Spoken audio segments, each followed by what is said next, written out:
Hello and welcome back to our channel. For today's video is how to make a chart in Google Sheets on phone. It's just pretty quick and simple, so let's go. So to make a chart or a graph on your Android phone, open a spreadsheet in Google Sheets app.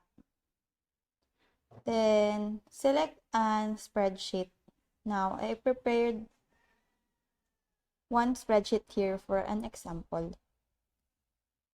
Now, as you can see here, there is a column and there's a row that I putted letters and numbers.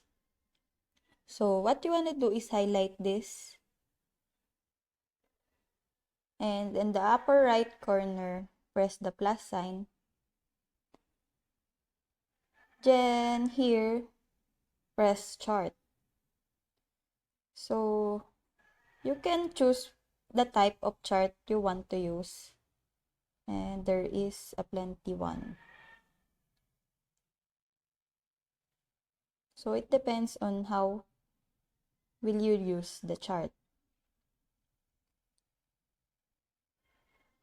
Just press the check sign and that's it.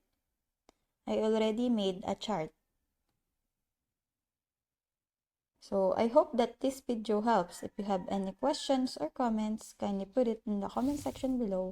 And if not, don't forget to subscribe and like. Thanks!